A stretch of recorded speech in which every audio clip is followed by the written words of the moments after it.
तो दोस्तों PTT exam 2021 payment refund या फीस रिफंड को लेके हमारे दोस्तों के सामने कई तरह की समस्याएं आ गई हैं और समस्याएं कुछ इस तरह से हैं।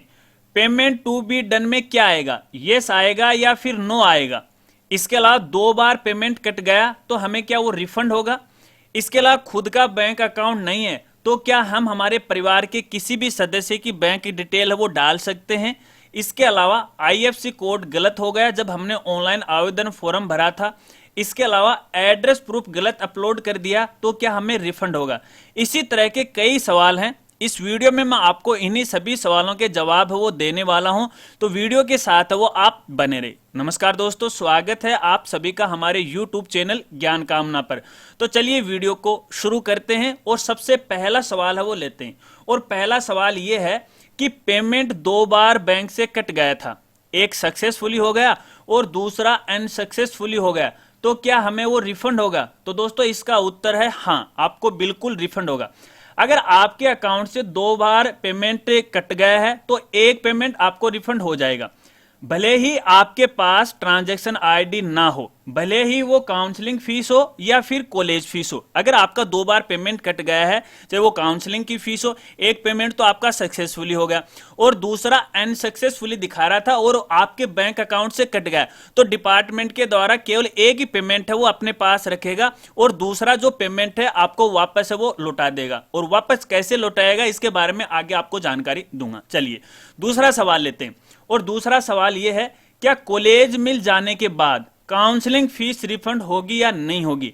तो देखिए दोस्तों, ये सबसे बड़ा सवाल है हमारे दोस्तों के सामने कि हमने काउंसलिंग की जो 5,000 रुपए की राशि वो जमा करा दी और हमें कॉलेज भी मिल गई, लेकिन कॉलेज मिलने के बाद हमने ना तो कॉलेज फीस है वो जमा करवाई या फिर कॉलेज फीस भी हमने जमा करवा दी, लेकिन उसके बाद हमने दस्तावेज का वेरिफिकेशन नहीं करवाया। तो ऐसे में हमें 5,000 रुपए की जो काउंसलिंग फीस है वो मिलेगी या नहीं मिलेगी। तो दोस्तों इसका उत्तर है जी नहीं, बिल्कुल आपको नहीं मिलेगी। यदि आपको कॉलेज आवंटित हो गई है तो आपको 5,000 रुपए की राशि नहीं मिलेगी। चलिए अगला सवाल लेते हैं। और अगला सवाल यह है कि बैंक अकाउंट किसका होना चाहिए। ये एक और सबसे बड़ा सवाल है। काफी सारे जो हमारे साथी हैं वो इस बारे में जानना चाहते हैं कि हमारे पास खुद का बैंक अकाउंट नंबर नहीं है तो क्या हम अपने परिवार के किसी सदस्य की बैंक डिटेल वो फिल कर सकते हैं। तो दोस्तों इसका उत्तर है जी नहीं, बिल्कुल आप नहीं कर सकते।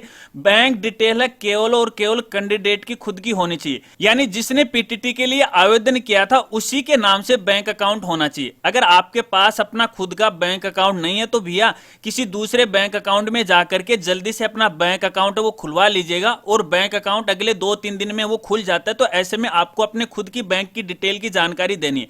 अपने परिवार के किसी भी सदस्य की, यानी आपके मम्मी या पापा भाई बहन के बैंक अकाउंट के आपको डिटेल नहीं देनी है। अगर आप डिटेल दे भी देते हो तो आपका रिफंड नहीं होगा। वो इसलिए नहीं होगा क्योंकि दोस्तों पिछली साल की अपन बात करें तो देखिए डिपार्टमेंट के सामने ये समस्या आई थी कि कुछ ने अपने मम्मी पापा या भाई बहन या किसी दूसरे साथी का अकाउंट नंबर की डिटेल वो दे दी, लेकिन उनको खुद को पता ही नहीं था। ऐसे में जो रिफंड की राशि थी वो किसी दूसरे के खाते में चली गई और कैंडिडेट को खुद को पता ही नहीं था। तो गलत फायदा है लोगों ने इसका उठाया था और भुगतान है सही कैंडिडेट को प्राप्त नहीं है। तो ऐसे में इस बार विभाग ने कंपलसरी कर दिया है कि बैंक डिटेल केवल और केवल कैंडिडेट के नाम से ही होनी चाहिए। और जब आप बैंक डिटेल ऑनलाइन फिल करोगे तो आपके फॉर्म के साथ आपकी बैंक डिटेल वो मिलाई जाएगी, जिसमें आपका नाम, पता, एड्रेस प्रूफ है वो सारी चीज मिलाई जाएगी। उसके बाद है आपके बैंक अकाउंट को वेरीफाई किया जाएगा। अगर वेरीफाई नहीं होता है तो आपका जो रिफंड है वो नहीं दिया जाएगा। तो इस बात को भी आपको ध्यान रखना है। चलिए अगला सवाल लेते हैं। और अगला सवाल ये है, फीस रिफंड आवेदन के समय गलती हो गई, क्या फीस रिफंड होगी। तो ये एक सबसे बड़ा सवाल है हमारे दोस्तों के सामने कि जब हम फीस रिफंड के लिए आवेदन कर रहे थे तो आवेदन में कुछ गलतियां हो गई, जैसे आईएफएससी कोड की गलती हो गई, अकाउंट होल्डर का नाम गलत हो गया, एड्रेस प्रूफ है वो गलत अपलोड हो गया। तो ऐसे में क्या हमें फीस रिफंड वो मिलेगी। तो दोस्तों इसका उत्तर है जी हाँ, बिल्कुल आपको रिफंड मिलेगा। अगर आपने आवेदन के समय कोई गलती कर दी है तो गलती सुधार का आपको मौका दिया जाएगा। जैसे आपने आईएफएससी कोड में गलती कर दी, एड्रेस प्रूफ में आपने गलती कर दी, अकाउंट होल्डर के नाम में आपने गलती कर दी या फिर खाता संख्या में आपने गलती कर दी तो आपको पैसा रिफंड किया जाएगा। लेकिन ऐसे नहीं कि डायरेक्ट आपको रिफंड कर दिया जाएगा। इससे पहले डिपार्टमेंट क्या करेगा कि आपने जो भी डाटा अपलोड किया है या आवेदन में सबमिट किया है उसको वेरीफाई किया जाएगा। फॉर एग्जाम्पल जैसे मान लीजिए आपने अकाउंट होल्डर का नाम गलत भर दिया या आईएफएससी कोड गलत भर दिए या फिर खाता संख्या वो आपने अपलोड कर दिया, तो डिपार्टमेंट इसको वेरीफाई करेगा। और वेरीफाई कैसे करेगा? क्योंकि आपने आवेदन के समय अपने बैंक की पासबुक का जो फ्रंट पेज है या फिर कैंसिल चेक है उसको आपने अपलोड किया है, तो उससे वो डिटेल मैच करवाएगा। अगर डिटेल मिल जाती है तो आपको रिफंड कर दिया जाएगा। यदि उसमें किसी प्रकार की कोई कमी रह जाती है तो फिर डिपार्टमेंट के द्वारा आपको मौका दिया जाएगा। इसलिए आपको बार बार अपना आवेदन है उसका जो स्टेटस है आपको चेक करते रहना है कि डिपार्टमेंट के द्वारा कोई कमी तो नहीं निकाली गई है। अगर वो कमी निकाली गई है तो फिर से आप अपने फॉर्म को वो अपडेट कर सकते हो। तो यहां पे आपको टेंशन नहीं लेना है।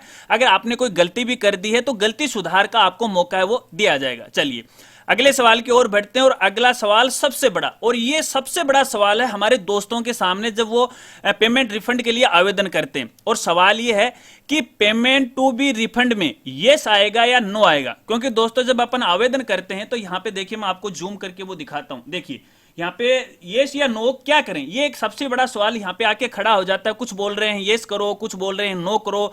तो काफी सारे जो मेरे पास भी ऐसे कमेंट आ रहे हैं तो ये बोल रहे हैं कि सर कुछ जो यूट्यूबर हैं उन्होंने अपनी वीडियो में बताया कि यहाँ पे आपको नो करना है, जबकि आपने अपनी वीडियो में येस बताया। तो दोस्तों इसके अंदर आपको येस ही करना है, क्योंकि दोस्तों इसका मतलब है भुगतान करना, यानी आपको कौन सा पेमेंट करना है इसका मतलब ये है। तो यहां पे आपको कंफ्यूज नहीं होना है। इस सिचुएशन में आपको केवल येस ही करना है। देखिए जब आप यहां पे येस करोगे और रिफंड टू बी डन का इसका क्या मतलब है, रिफंड किया जाने वाला भुगतान से, यानी आपको कौन सा भुगतान है उसका रिफंड चाहिए। तो ऐसे में आपको यहां पे नो नहीं करना है, केवल और केवल आपको यहां पे येस करना है। अगर आपने गलती से नो कर दिया है तो भी आपको टेंशन नहीं लेना है, फिर भी आपका पेमेंट हो जाएगा यदि आपने सभी जो डिटेल है बिल्कुल सही सही भरी है। चलिए ये तो रहे आपके सवालों के जवाब। इसके अलावा एक ऑल ओवर सवाल का जवाब मैं यहां पे दे देता हूं। दोस्तों मान लीजिए आपने आवेदन फॉर्म भरते समय कोई भी गलती कर दी, तो देखिए यहां पे इसका मतलब ये नहीं है कि आपको रिफंड नहीं मिलेगा। पीटीटी विभाग के द्वारा केवल आपका एक ही पेमेंट है वो अपने पास रखेगा। इसके अलावा 2 या 2 से अधिक ट्रांजैक्शन हो गए हैं, आपके बैंक से पैसे कट गए हैं, तो भी आपको वो रिफंड करेगा, आपकी डिटेल वेरीफाई करेगा। अगर डिटेल में किसी प्रकार की कोई गलती रहती है तो गलती सुधार का भी आपको मौका दिया जाएगा। तो आपको टेंशन नहीं लेना है। अब सवाल ये आके खड़ा हो गया कि हमने तो गलती कर दी और फिर गलती भी नहीं की है तो पेमेंट कब तक आ जाएगा। तो इसमें थोड़ा सा टाइम लगेगा, जब प्रोसेस शुरू हो जाएगी। जैसे जैसे प्रोसेस शुरू होगी और आपके आवेदन का नंबर आएगा, यदि उसमें सही डिटेल है उसको वेरीफाई कर दिया जाता है तो आपके डायरेक्ट अकाउंट में पैसे आ जाएंगे। इसके अलावा आपके फॉर्म में किसी प्रकार की कोई गलती रहती तो डिपार्टमेंट के द्वारा आपके फॉर्म को वापस आपके लिए लौटा दिया जाएगा, यानी उसमें आपको संशोधन करने का मौका दिया जाएगा।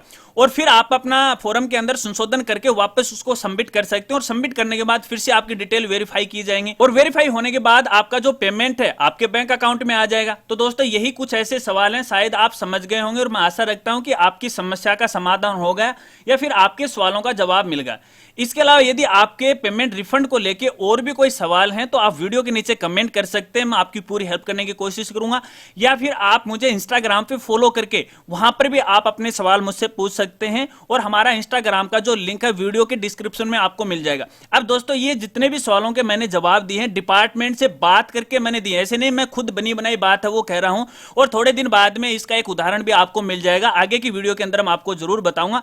ये सभी सवालों के जवाब मैंने डिपार्टमेंट से बात करके और फिर मैंने आपको ये जवाब है वो दिए। अगर वीडियो जानकारी आपको अच्छी लगी हो तो यार वीडियो को लाइक कर देना, वीडियो को शेयर कर देना। और चैनल पर पहली बार आए हैं और अभी तक चैनल को नहीं सब्सक्राइब किया है तो यार चैनल को भी सब्सक्राइब कर लेना, बेल आइकन उसे भी दबा देना, ऑल नोटिफिकेशन उसे भी ऑन कर लेना, ताकि इसी प्रकार से नई नई वीडियो की जानकारी आपको मिलती रहे, एक नोटिफिकेशन वो आपके पास आ जाए। अब बहुत सारे साथी ऐसे हैं जो चैनल को सब्सक्राइब तो कर लेते हैं, बेल आइकन नहीं दबाते हैं, बेल आइकन भी दबा लेते हैं लेकिन ऑल नोटिफिकेशन उसे ऑन नहीं करते। अगर आप उसे ऑन नहीं करते हैं तो जब भी मैं कोई वीडियो डालता हूं तो उसका नोटिफिकेशन आपके मोबाइल तक नहीं पहुंच पाता है। तो ऐसे में नोटिफिकेशन को ऑन कर लीजिएगा ताकि जब भी इस बारे में मैं कोई नई वीडियो डालूं तो उसका एक नोटिफिकेशन आपको मिल जाए। जानकारी अच्छी लगी हो तो लाइक कर देना। मिलते हैं फ्रेंड्स अगली एक नई वीडियो के साथ, तब तक के लिए जय हिंद जय भारत।